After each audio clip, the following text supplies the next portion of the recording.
My name is Rachel Whitaker, and I spent 46 years in a family where daughters were expected to support the legacy while sons were expected to become it.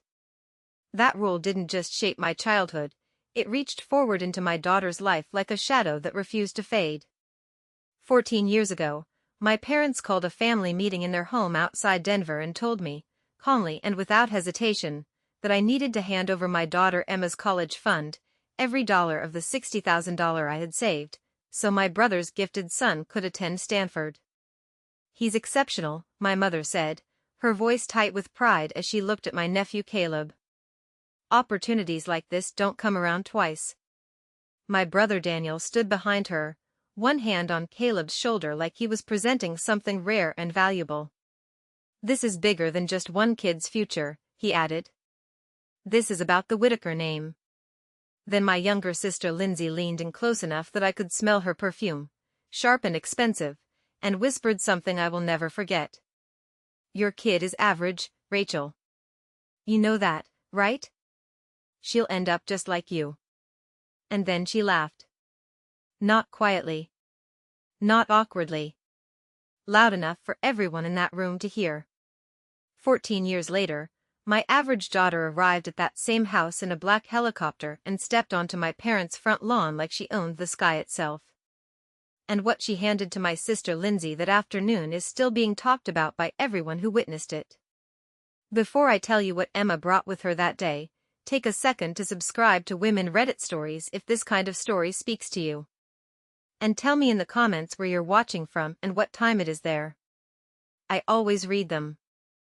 To understand how we got to that moment, you need to see where it started, because nothing about what happened that day makes sense without knowing what it felt like to grow up in the Whitaker household. The Whitaker house sits on a quiet stretch of land about 30 minutes outside Denver, Colorado. It's a large brick colonial with white columns and a wraparound porch that my father insisted be repainted every spring whether it needed it or not.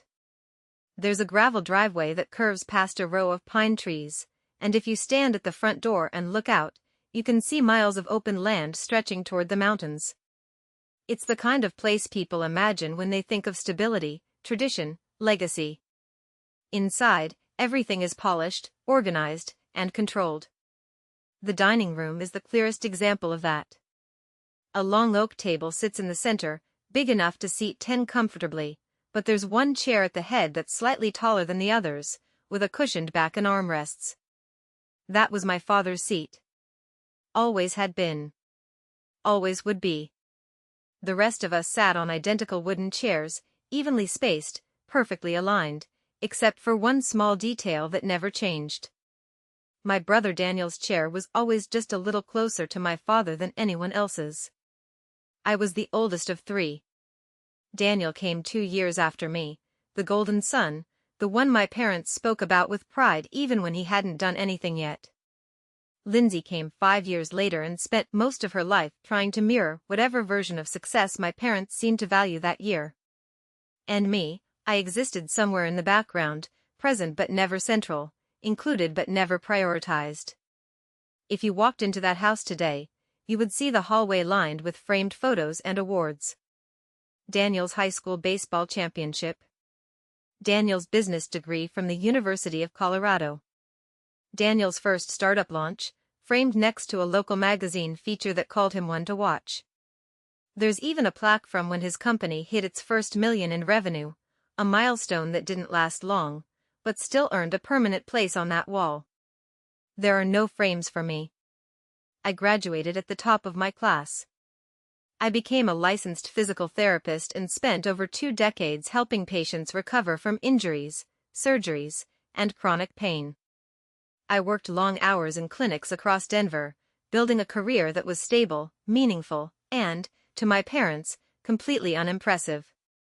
Physical therapy, my father once said while swirling a glass of bourbon, is just glorified stretching with a certificate. That sentence stayed with me longer than I care to admit. It taught me something early on. In my family, value wasn't measured by effort or impact. It was measured by status, by visibility, by how impressive your success looked from the outside. And by that standard, I never quite measured up. My marriage didn't help my standing either. I married at 24, a man named Scott who had big dreams and no real plan. For a while, I believed in him. I believed in us.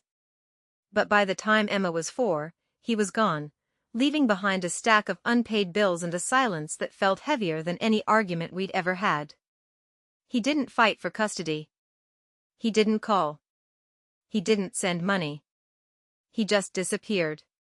My parents' reaction was predictable. "You should have chosen better," my mother said, like it was a business decision I'd mishandled. As if I had ever been given a blueprint for what better was supposed to look like.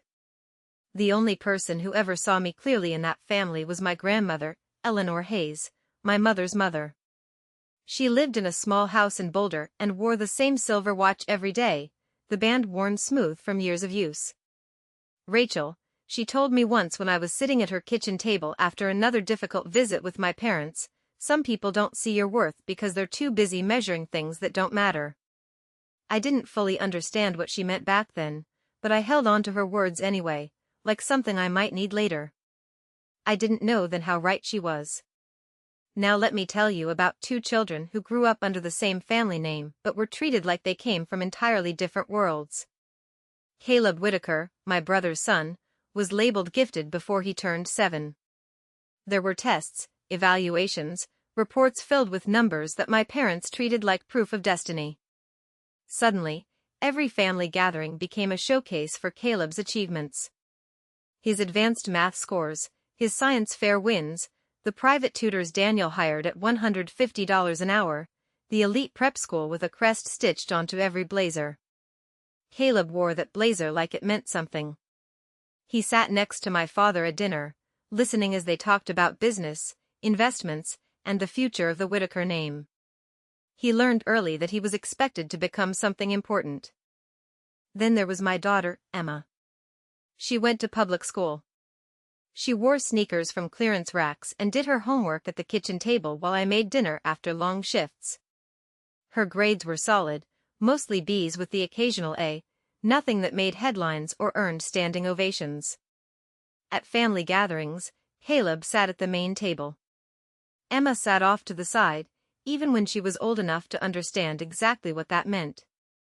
One Thanksgiving, my father raised his glass and said, "Caleb's going to take this family to the next level."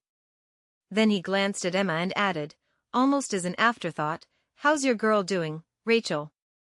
"Still average." I felt Emma's hand tighten in mine under the table. She didn't look up.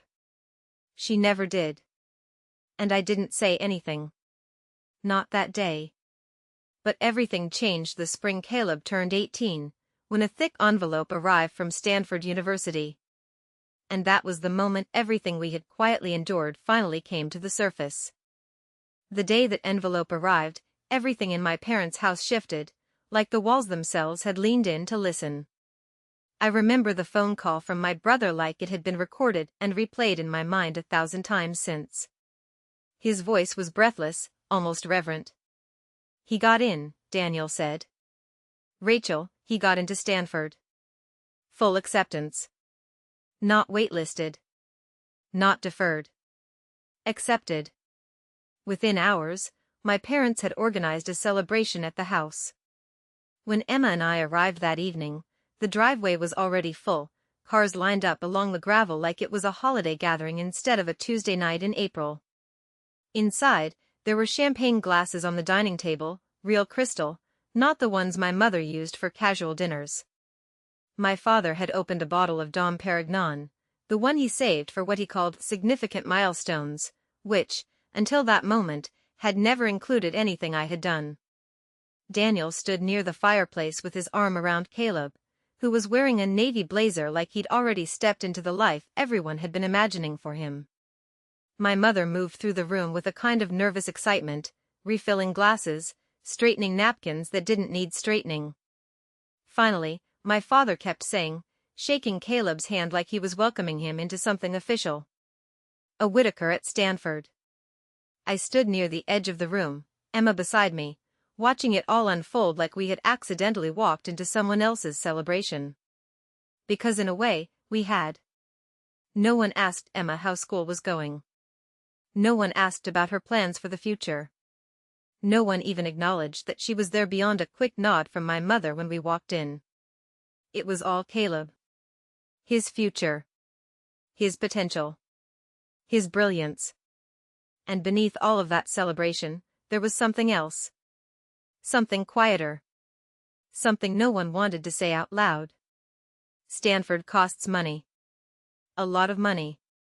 I didn't know the exact numbers at the time, but I knew enough to understand that tuition, housing, and everything else added up quickly. And I also knew, from the little bits of conversation that slipped through the cracks over the years, that Daniel's financial situation wasn't as stable as it looked on paper. His last business venture, some kind of logistics startup, had quietly shut down 6 months earlier. There had been talk of investors pulling out, of loans that hadn't been repaid, of assets being sold off to cover losses. But none of that was discussed openly that night. That night, everything was perfect. "We'll figure it out," Daniel said at one point, raising his glass. "Whatever it takes." My father nodded in agreement. "This is an investment," he said. "The kind that pays dividends for generations." I remember standing there, holding a glass I hadn't touched, and feeling something cold settle in my stomach. Because I knew my family. And I knew what happened when they talked about investments. 3 weeks later, I got the call. I had just finished a long day at the clinic. My last patient had been a middle-aged man recovering from knee surgery, and I'd stayed late to adjust his treatment plan because he was struggling more than expected. By the time I walked out to my car, the sun had already set and the parking lot was nearly empty. My phone buzzed just as I sat down behind the wheel. Dad. He didn't call me. Not casually. Not to check in. Not for birthdays or holidays. So seeing his name on my screen immediately put me on edge. "Hello?" I answered. "Family meeting," he said, his voice flat, businesslike. "Sunday. 2 o'clock. The house." No greeting. No explanation. "What's this about?" I asked, already knowing I wasn't going to get a real answer. "You'll find out when you get here." And then he hung up. I sat in my car for a long moment, staring at my phone, feeling that same cold weight in my chest grow heavier. When I got home, Emma was at the kitchen table, textbooks spread out in front of her, a pencil tucked behind her ear the way she always did when she was concentrating. "Hey," she said, glancing up. "You're late." "Long day," I replied, setting my bag down and forcing a small smile. I didn't tell her about the call right away. I didn't want to worry her without knowing what it was about. But later that night, after dinner, after the dishes were done and she was getting ready for bed, I finally said it. "Grandpa wants us over on Sunday," I told her. She paused, her expression tightening just slightly. "Both of us?" "He said the whole family." Emma leaned against the counter, arms crossed. That's new. She wasn't wrong. My father had never specifically asked for Emma to be present at anything.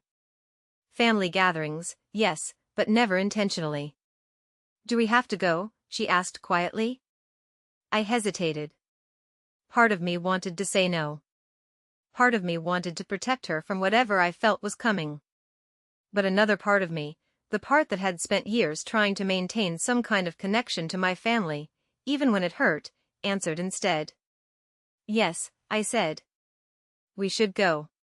She nodded slowly, like she expected that answer.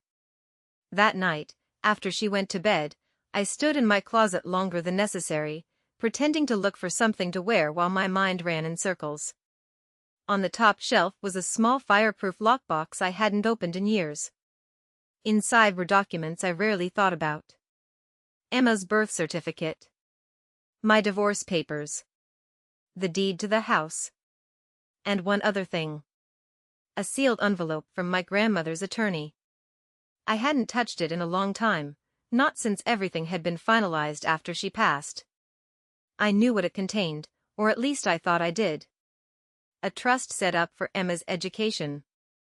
Money my grandmother had saved carefully over decades. I reached for the box, then stopped. It felt like opening it would mean something. Like it would confirm whatever uneasy feeling had been building in my chest since my father's call. So I left it where it was. Sunday came faster than I wanted it to. The drive to my parents' house felt longer than usual, even though the route hadn't changed. Emma sat in the passenger seat, staring out the window as the city gave way to open land, then to the familiar line of pine trees that marked the entrance to my parents' property. Neither of us said much. When we pulled into the driveway, I could already see the cars lined up outside. Daniel's SUV. Lindsay's sedan. My parents' car parked exactly where it always was. "Ready?" I asked, though I wasn't sure what I was asking her to be ready for. Emma gave a small shrug. "As I'll ever be." Inside, everyone was already there. Daniel and his wife sat on the couch, their posture stiff, like they were waiting for something they couldn't quite predict. Caleb stood near the window, scrolling through his phone, dressed in a Stanford hoodie he must have bought the day his acceptance letter arrived. Lindsay sat in one of the armchairs, legs crossed, her expression unreadable but alert, like she was anticipating something. And at the head of the room, in his usual chair, sat my father. He didn't smile when we walked in. He didn't greet us. He just looked at his watch and said, "You're on time." "Good." Then he gestured toward the chairs. "Sit down. We have something important to discuss." The way he said it made my stomach drop. Because whatever this was, it wasn't a conversation. It was a decision. And I had a feeling it had already been made. The room felt smaller once we all sat down, like the air itself had tightened around us. Emma took the seat beside me, her hands folded neatly in her lap, her posture straight in that quiet way she had when she was trying not to draw attention to herself. I could feel the tension in her without even looking at her. It was the same tension I used to carry at her age in this exact room, sitting at this exact table, waiting for my father to speak. He didn't rush. He never did. He leaned back slightly in his chair, fingers steepled in front of him, eyes moving slowly across each of us like he was assessing a group of employees rather than his own family. "This won't take long," he said. That was his version of reassurance. "It's about Caleb," my mother added, her voice softer but just as controlled. "Of course it was." My father nodded. "As you all know, Caleb has been accepted into Stanford. An opportunity of this magnitude doesn't come around often, and it is critical that we, as a family, ensure he's able to take full advantage of it." I glanced at Daniel. He was staring at the floor, his jaw tight, his hands clasped together like he was bracing himself. There it was again, that cold feeling in my chest. "The issue," my father continued, "is timing." Timing. Such a small word for something that clearly wasn't small at all. "Daniel has experienced some temporary financial setbacks," my mother said carefully, as if choosing each word with surgical precision. "Nothing permanent, of course, but enough to create a gap in funding for Caleb's first year." No one spoke. No one needed to. We all understood what was being said without it being said directly. Stanford needed money. Daniel didn't have it. And somehow, in a way I could already feel before it was spoken, this was about to become my problem. My father turned his gaze toward me. "Rachel," he said, and the way he said my name made my spine stiffen, "I understand you have funds set aside for Emma's education." My heart dropped.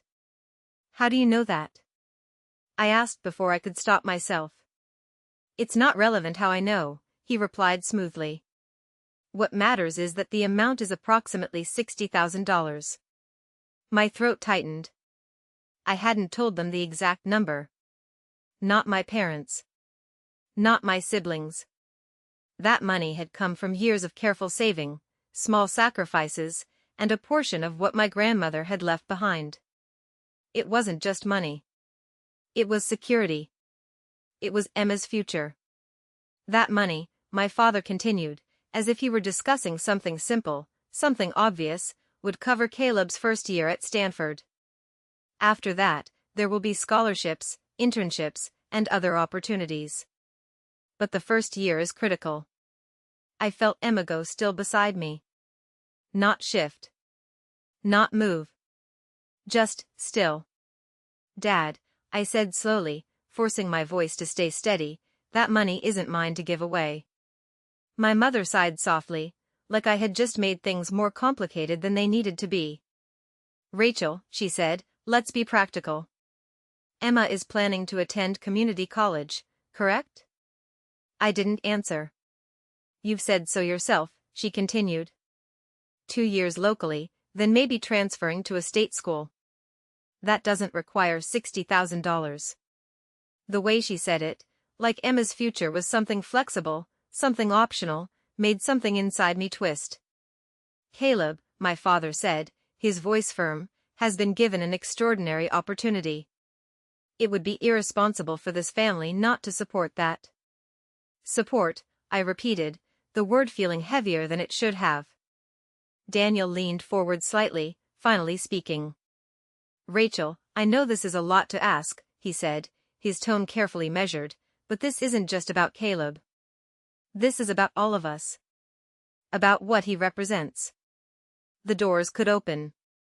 I looked at him, really looked at him, and for a moment I saw the same boy who used to sit next to me at that table, who used to laugh at the same jokes, who used to be just my brother. But that boy was gone. In his place was someone who could sit there and ask me to sacrifice my daughter's future like it was a reasonable trade. And what about Emma's doors? I asked quietly. No one answered right away. That silence told me everything. Lindsay broke it. She uncrossed her legs and leaned forward, resting her elbows on her knees, her expression almost amused. Rachel, she said, you're acting like this is some kind of equal situation. It's not.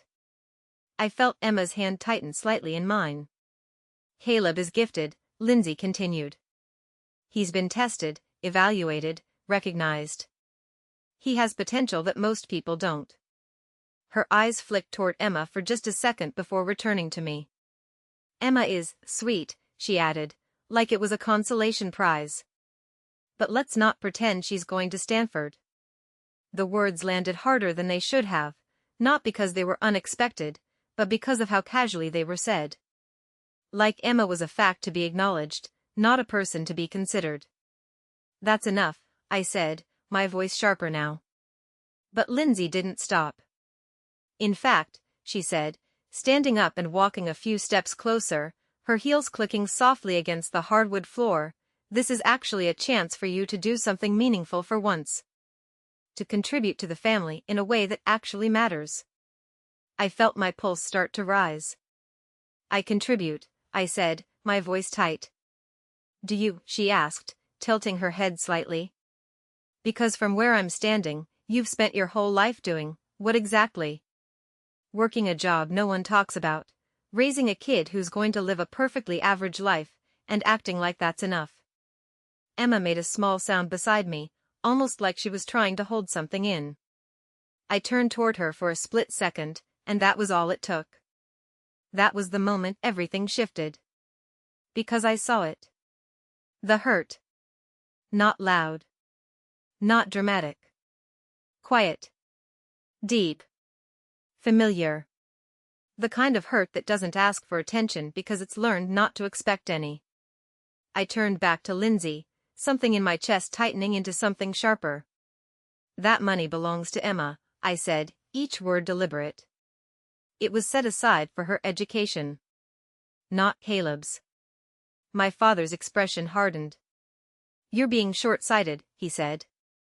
Emma will be fine. She has options. Caleb's situation is different.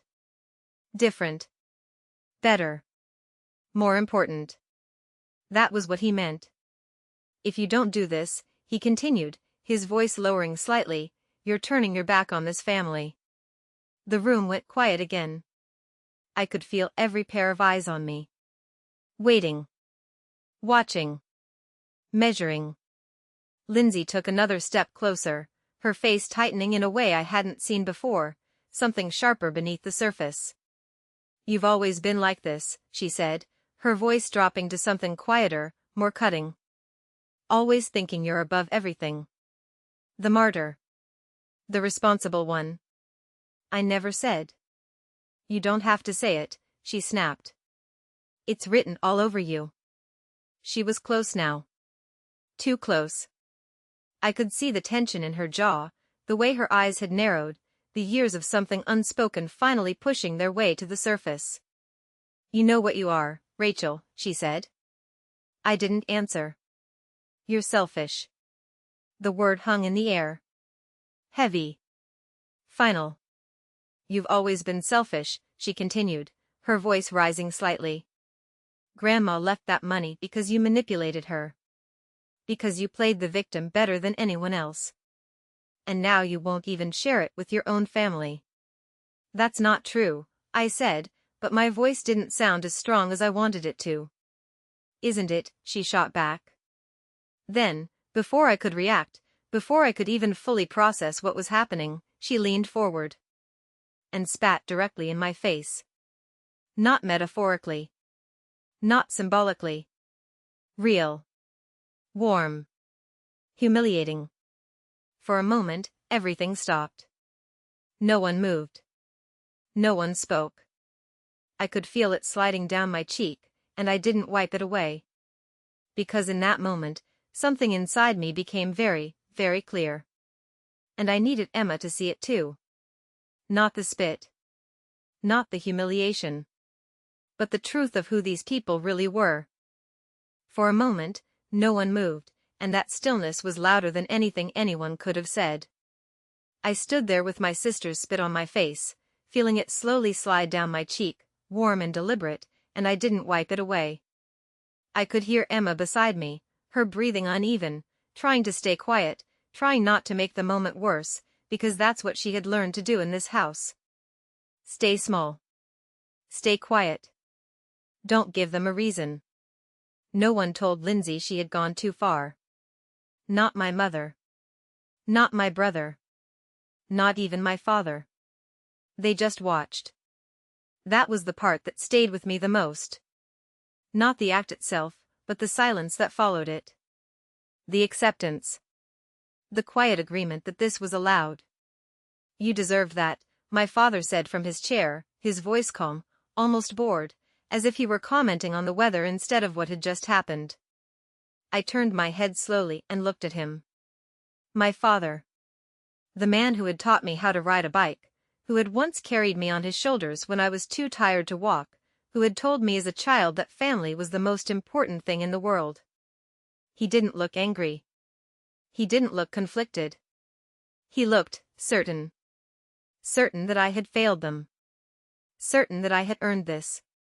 That was the moment something inside me shifted. Not loudly. Not dramatically. But completely. I reached into my purse and pulled out a small handkerchief, one I kept for long days at the clinic.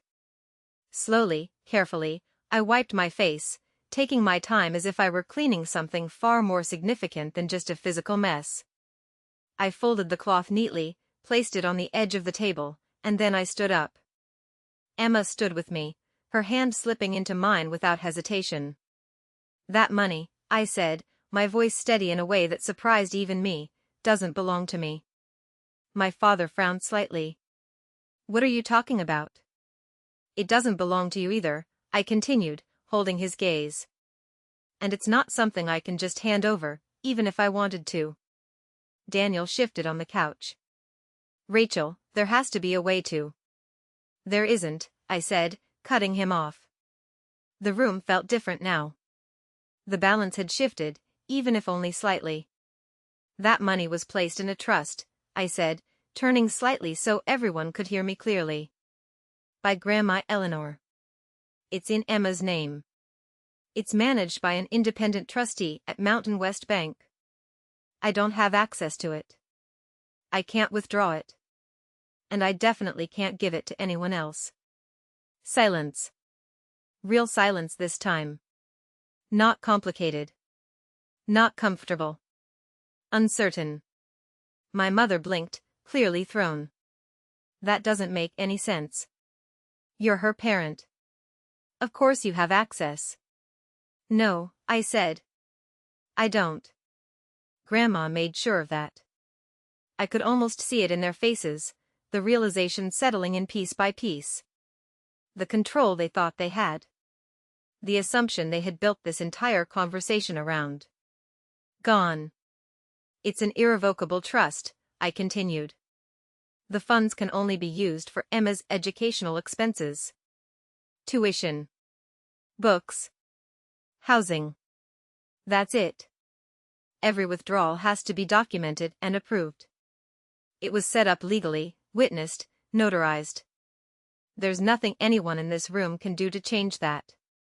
Daniel ran a hand through his hair, his composure starting to crack. That's ridiculous. There has to be some kind of loophole. There isn't. My father's expression hardened again, but this time there was something else behind it. Not just anger. Frustration. Loss of control. You're telling me, he said slowly, that you won't help your own family because of paperwork? I'm telling you, I replied, that I won't sacrifice my daughter's future for someone else's, especially not under pressure like this.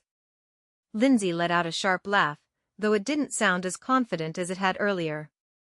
Convenient, she said. Very convenient. It's not convenient, I said. It's reality. Emma's grip on my hand tightened slightly, and I squeezed back, grounding both of us in that moment. We're leaving, I said. My father leaned forward, his voice dropping lower, more dangerous. If you walk out that door, he said, don't bother coming back. The words hung in the air, heavy with finality.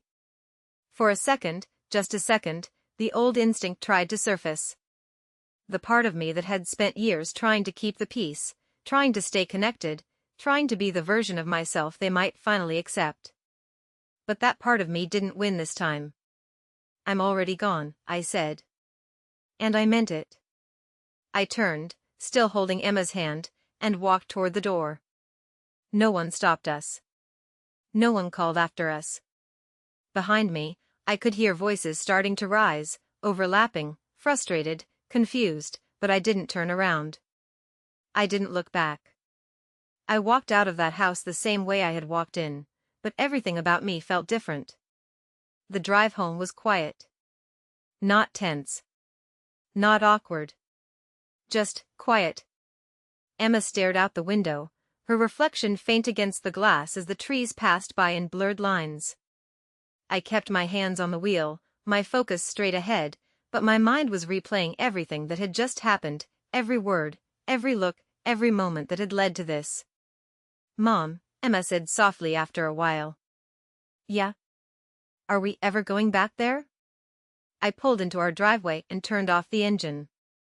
The sudden silence felt almost unreal after everything. I sat there for a moment before answering. No, I said finally. We're not. She nodded, like she had already known the answer, like she had been waiting for me to say it out loud. We got out of the car and walked into our house, our small, slightly worn but comfortable house that had never tried to impress anyone. Inside, everything was the same as we had left it. But it didn't feel the same. It felt lighter. The years that followed were exactly what my father had predicted, and nothing like it at all. There were no calls. No holidays. No invitations. When Lindsay hosted gatherings, we weren't included. When Daniel celebrated milestones, we heard about them secondhand, if at all. When my father had health issues, no one thought to tell me. We became invisible to them. And slowly, quietly, they became irrelevant to us. At first, it hurt more than I expected. There were moments, especially in the early years, when I would reach for my phone out of habit, thinking about calling my mother, about sharing something small, something ordinary, and then I would remember. There was no one on the other end of that call anymore. But something else started to happen too. Without the constant pressure to prove ourselves, without the subtle comparisons, the quiet dismissals, the unspoken expectations, our life began to settle into something simpler. Something real. Emma finished high school without fanfare but with quiet determination. We celebrated at home, just the two of us, with takeout and a cake I picked up on my way back from work. "I know it's not a big deal to them," she said that night, looking down at her diploma. "It's a big deal to me," I told her. And I meant it. She enrolled in the local community college that fall, just like we had planned. It wasn't glamorous. There were no dorms, no campus tours with glossy brochures, no speeches about legacy or prestige. But it was hers. We built our life around what we had, not what we were missing. I worked longer hours when I needed to. Picked up extra shifts. Cut back on things that didn't matter so we could afford the things that did. Emma worked part-time between classes, saving what she could, learning the value of every dollar in a way I knew my family would never understand. Some nights were harder than others. There were times I would lie awake, staring at the ceiling, wondering if I had made the right choice. Wondering if keeping my integrity had cost Emma something she deserved. But then I would remember that room. The silence. The look on my father's face. The sound of Lindsay laughing. And I would know, without question, that walking away had been the only choice I could have made. Because whatever we were building now, whatever our future looked like, it belonged to us. And no one else was going to take that away again. The first few years after we walked away weren't inspiring or triumphant in the way people like to imagine when they hear stories like this. There was no dramatic turning point, no overnight success, no moment where everything suddenly made sense. There was just work. Quiet, consistent, exhausting work. Emma's trust covered her tuition at community college, but just barely. It handled the basics, classes, books, the things my grandmother had intended it for, but everything else was on us. Gas, the food, utilities, the endless little expenses that add up when you're trying to build something from nothing. Emma took the bus her first semester to save money. I remember standing at the front door early in the morning, watching her walk down the driveway with her backpack slung over one shoulder, the air cold enough to see her breath. She never complained. Not once. "I'll get a car eventually," she told me one night as we sat at the kitchen table going over bills. "This is fine for now." I picked up extra shifts at the clinic. Nights. Weekends. Holidays. The ones no one else wanted. My body felt it, especially as the years went on, but I didn't say anything. There wasn't time for that. We cut back on everything that wasn't necessary. I canceled cable. Stopped buying new clothes unless something completely wore out. Learned how to stretch groceries in ways I hadn't needed to before. Rice, beans, pasta, simple meals that could last for days. There were nights when I came home so tired I barely made it to the couch before falling asleep, and mornings when I woke up already exhausted, knowing I had to do it all over again. And still, Emma never complained. She studied at the same kitchen table she'd used since she was a child, her books spread out, her laptop open, her focus steady in a way that always amazed me. After her second year, she transferred to a state university about an hour away. It was more affordable than anything out of state, and she chose to commute instead of paying for housing. That meant early mornings. Late nights. Long drives. "Are you sure you don't want to stay on campus?" I asked her once, watching her gather her things before heading out. "It's cheaper this way," she said simply. "And I don't mind the drive." She said it like it was nothing. But I knew what it cost her. She took a part-time job at a coffee shop near campus, working shifts between classes, studying during breaks, squeezing every minute out of her day like it mattered, because it did. "Mom," she said one night, her voice tired but steady as she sat across from me, "I'm going to make something of myself." I looked at her, really looked at her, and I saw it then. Not just determination. Not just resilience. Something deeper. "I know you are," I said. She shook her head slightly. Not to prove them wrong, she added. I don't care about that anymore. I just want to prove to myself that I can do it. That was the moment I realized something important. Emma hadn't just survived what our family had put her through. She had outgrown it. News about my family still reached me from time to time, the way it always does in places where people know each other, where stories travel whether you want them to or not. A former neighbor would mention something in passing. A mutual acquaintance would bring up Daniel's latest business venture. Occasionally, I'd run into someone who still had connections to my parents, and bits and pieces would slip through. Daniel's situation hadn't improved. The startup he had been so confident about collapsed completely within a year of Caleb starting college.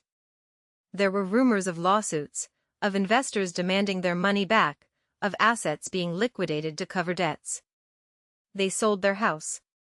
Moved into something smaller. Just temporary, I heard someone say once, echoing the same language my mother had used years before. Caleb, from what I gathered, struggled at Stanford. Not academically at first. He was smart. That had never been the issue. But there was something else. Pressure. Expectation. The weight of being told your entire life that you're exceptional, that you're destined for something great, that failure isn't an option.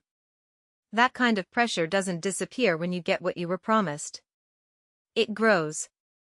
And eventually, it breaks something. He dropped out during his second year. Officially, it was called a leave of absence. That's what my parents told people. That's what Daniel repeated whenever anyone asked. He's taking time to figure things out, he would say. That time stretched into years. As for Lindsay, her life had unraveled in a different way. Her marriage ended quietly at first, then all at once. Her husband left, taking most of what they had built with him. The house. The savings. Even the sense of stability she had once worn like a shield. I heard she had moved in with friends for a while. Then somewhere else. Then somewhere else again.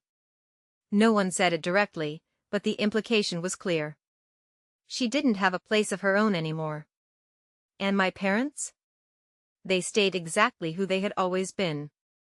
My father continued to talk about Caleb like his story was still unfolding the way he had imagined it would. Like everything was just delayed, not derailed. He'll find his path, someone told me he had said once. He just needs time. I never heard my name mentioned in any of those stories. Not once. At first, that hurt. Then, slowly, it stopped mattering.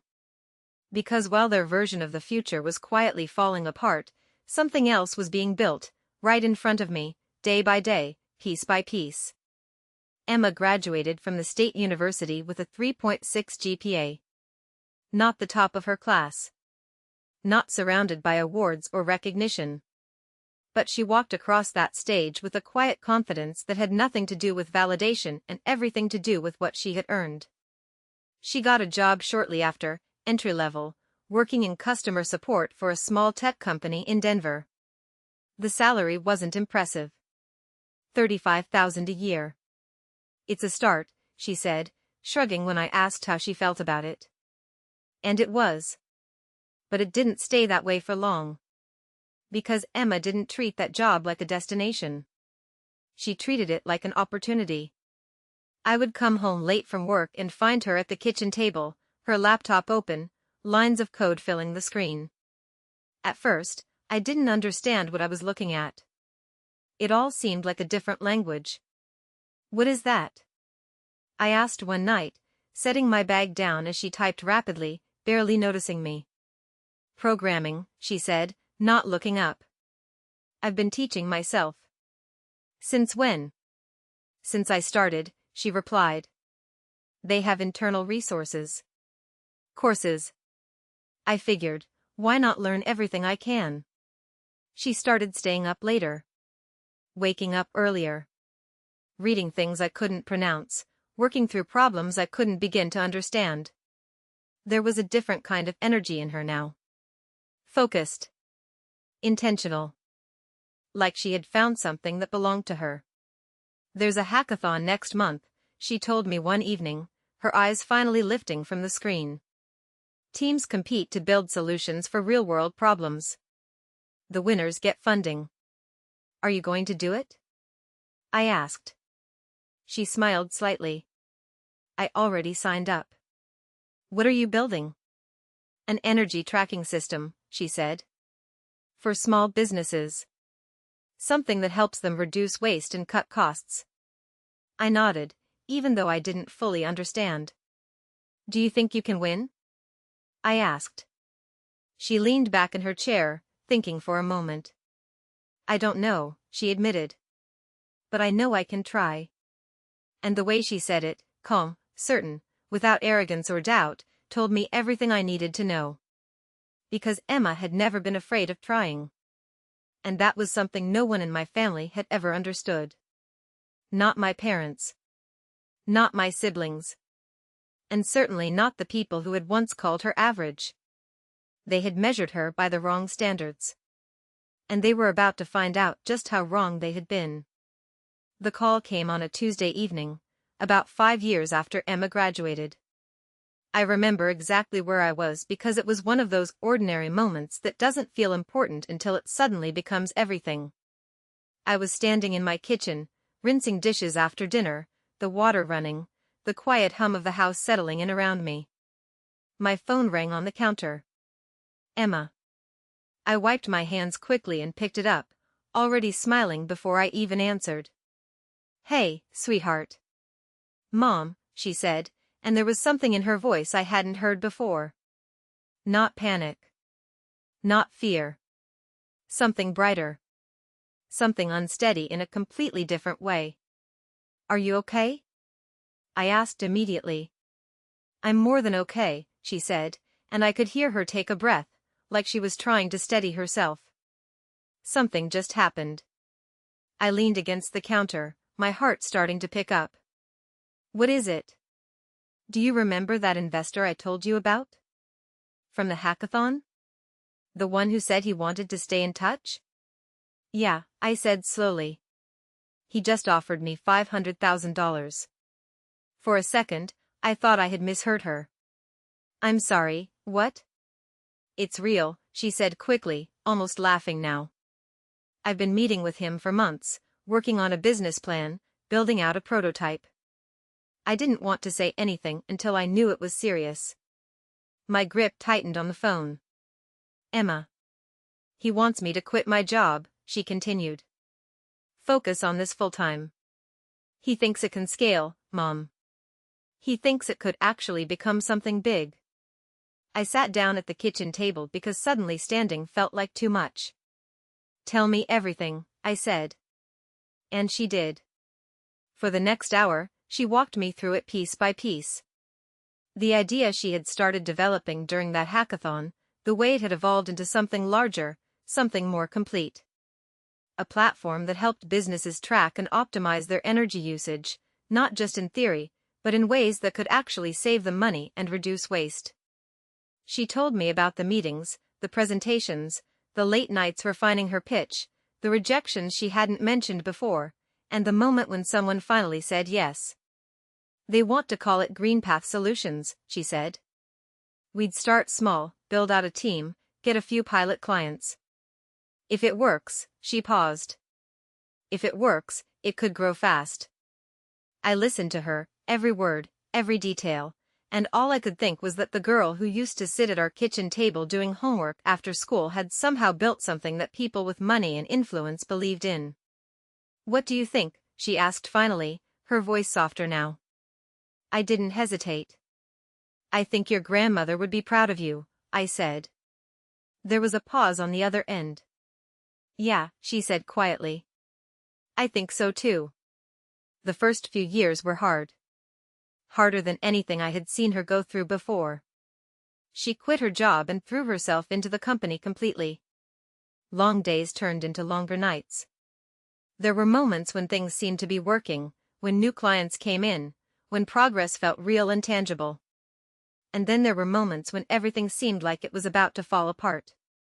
Once, a key developer left unexpectedly, taking critical knowledge with him.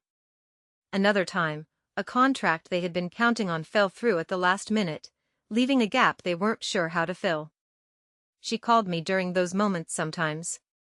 Not to complain. Not to ask for help. Just to talk. "I've got it," she would say, even when I could hear the exhaustion in her voice. I just needed to hear a familiar voice for a minute. "You always have it," I would tell her.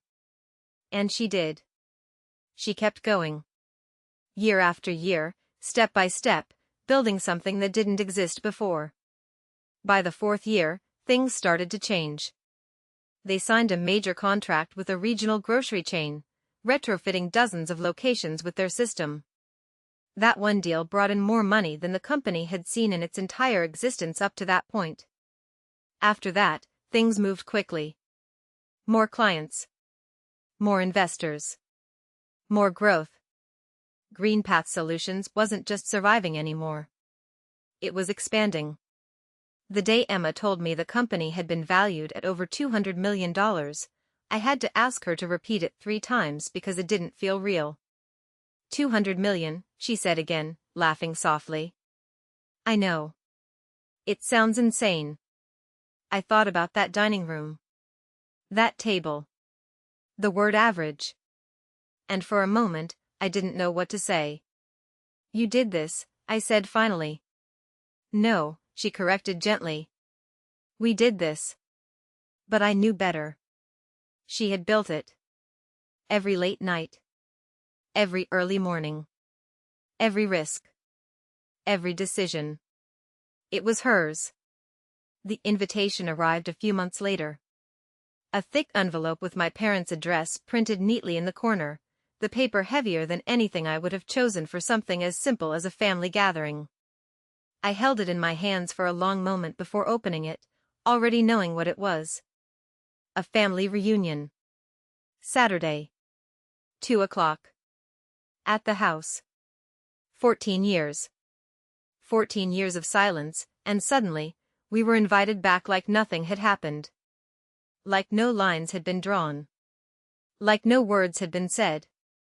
I almost threw it away. Instead, I set it on the table and stared at it. That night, I called Emma. "They invited us," I said. There was a pause on the other end.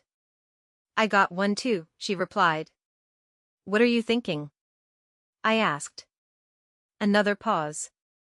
Longer this time. "I think we should go," she said.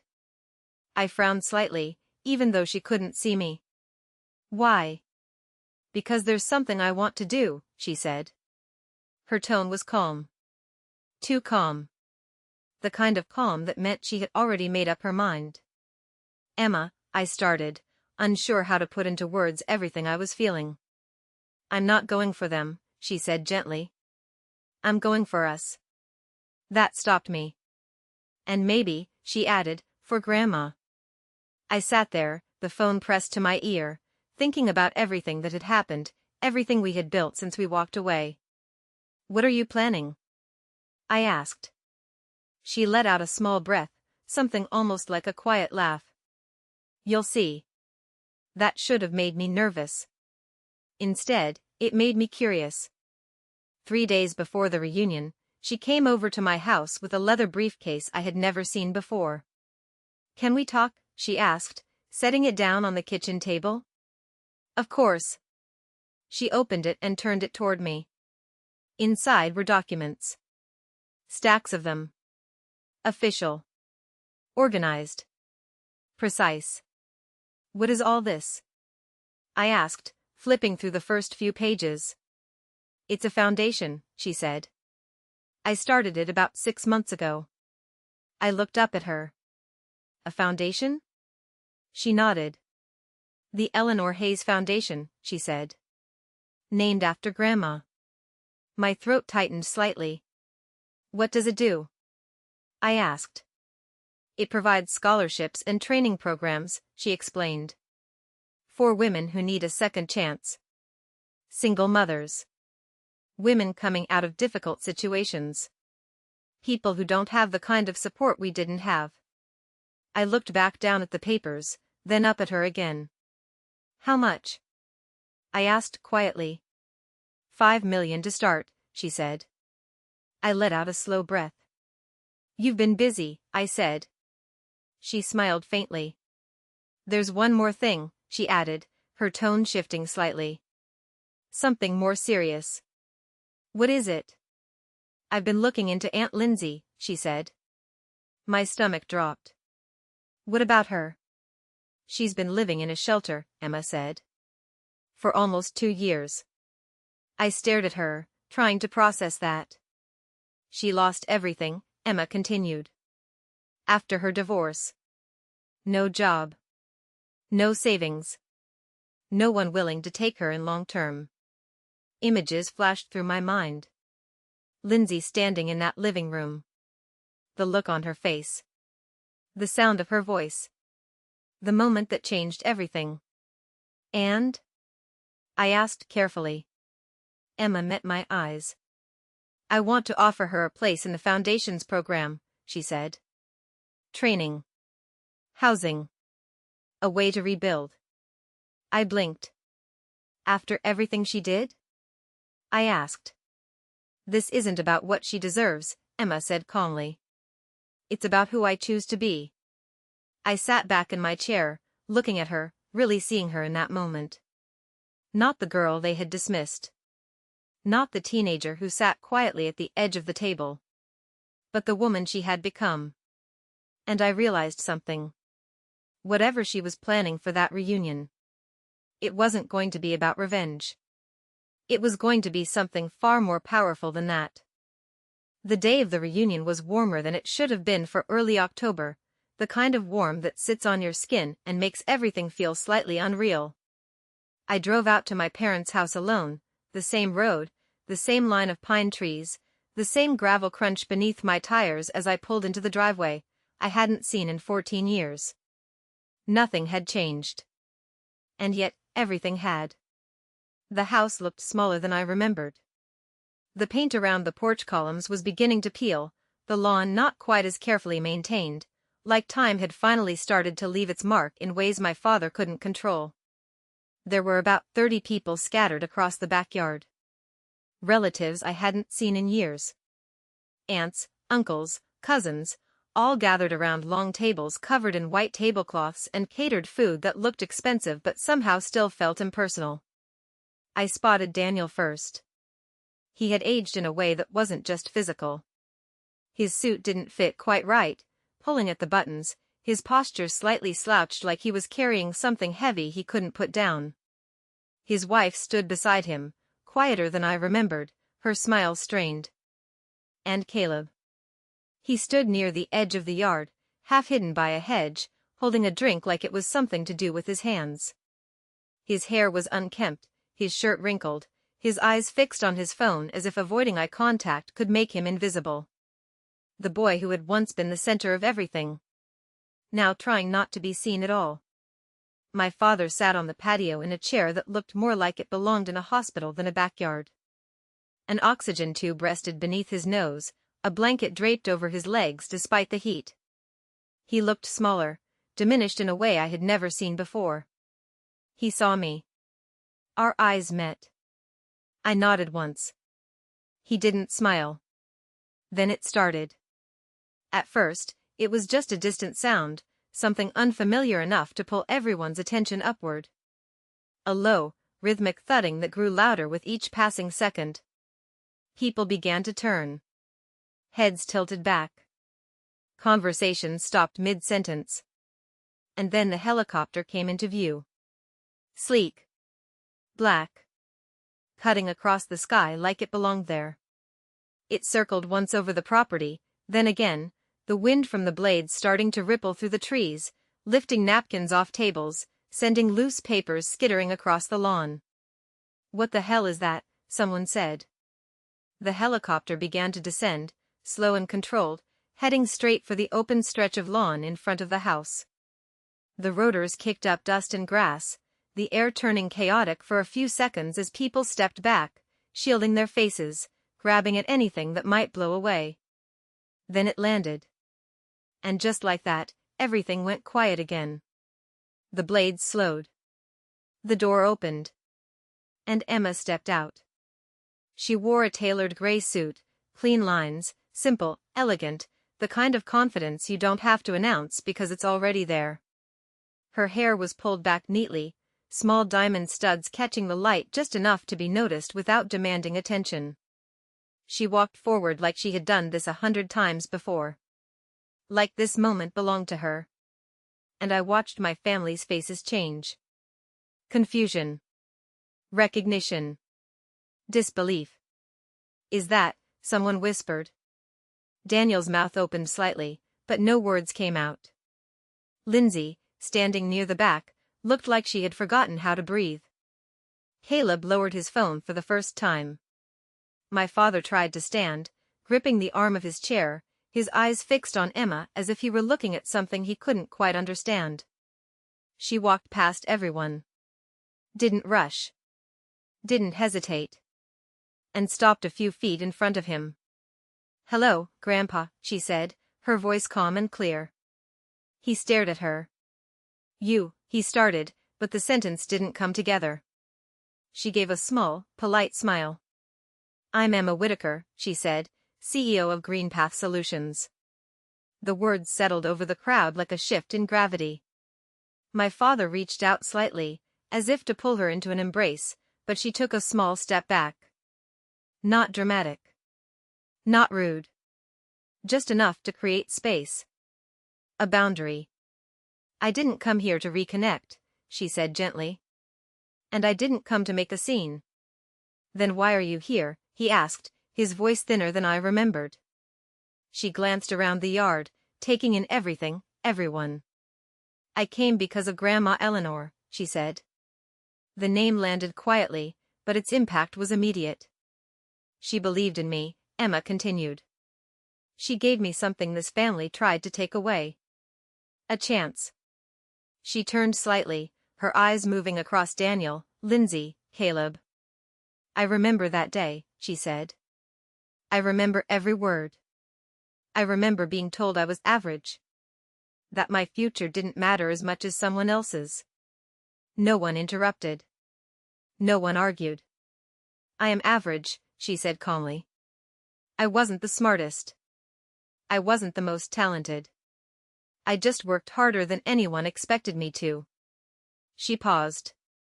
And it turned out, that was enough. Then she moved. Not toward my father. Toward Lindsay. The crowd shifted slightly, attention following her as she stopped in front of the woman who had once stood inches from my face and spat on it like it meant nothing. Lindsay looked different now. Thinner. Tired. The sharp confidence she once wore so easily replaced with something fragile. Emma set her briefcase down and opened it, pulling out a single folder. "Lindsay," she said, her tone steady, "I've been looking into your situation." Lindsay's hands trembled slightly. I don't understand." "I started a foundation," Emma said. "The Eleanor Hayes Foundation. We provide training, housing, and job placement for women who need a second chance." She held out the folder. "I'd like to offer you a place in the program." The silence that followed was different from all the others. It wasn't tense. It wasn't expectant. It was stunned. "Why?" Lindsay asked, her voice breaking. After what I did." Emma met her eyes. "This isn't about what you deserve," she said. "It's about who I choose to be." Tears filled Lindsay's eyes, spilling over before she could stop them. "I'm sorry," she whispered, looking past Emma at me. "Rachel, I'm so sorry." I held her gaze for a moment. 14 years. All of it sitting there between us. "Don't waste it," I said quietly. That was all. Emma stepped back, letting Lindsay take the folder, letting the moment settle without forcing anything more from it. Behind us, my father sank back into his chair, his shoulders dropping, something in him finally giving way. He looked at me, really looked at me, for the first time in years. "Your mother was right about you," he said quietly. "Eleanor, she always said I didn't see things clearly." I nodded. "She was right," I said. He didn't argue. For once, he didn't try to correct me. He just sat there, surrounded by everything he had spent a lifetime trying to control, watching it all exist without him at the center. I don't need you to understand anymore, I added. I stopped needing that a long time ago. Emma came to stand beside me, and I took her hand, feeling the strength in it, the steadiness. I didn't come here for revenge, I said, turning slightly so my voice carried. I came because my daughter asked me to. And because I wanted her to see something. I looked at Emma, then back at the people in front of us. Success doesn't mean becoming the people who hurt you, I said. It means choosing something better. No one spoke. No one needed to. Because the proof was standing right there. My daughter built something incredible, I continued. She could have used it to tear all of this down. Instead, she used it to build something that helps people. I squeezed her hand. That's what matters. We didn't stay long after that. There was nothing left to say. No conversations to revisit.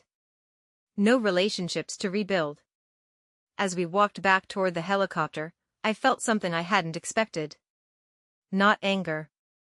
Not sadness. Relief. 6 months have passed since that day. Lindsay completed the program. She now works as a bookkeeper for a small firm in Colorado Springs. We're not close, and I don't think we ever will be, but she sends Emma a card every Christmas. Caleb never reached out. Last I heard, he's still living with his parents, still trying to figure out what went wrong in a life that was supposed to be perfect. Daniel filed for bankruptcy last year.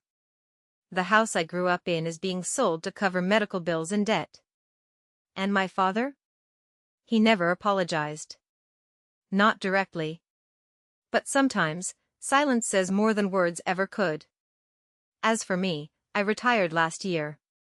Emma bought me a house with a garden and a porch where I drink my coffee every morning. It's quiet. Peaceful. Mine. There's only one photo on the wall. Just the two of us. Nothing else. Because that's all we ever needed. If this story meant something to you, subscribe to Women Reddit Stories for more like it, and share your thoughts in the comments. You never know who might need to hear it. I spent years trying to prove my worth to people who had already decided I didn't have any. In the end, I realized something much simpler. You can't make people see your value. You can only live it. And once you do, whether they see it or not, stops mattering completely.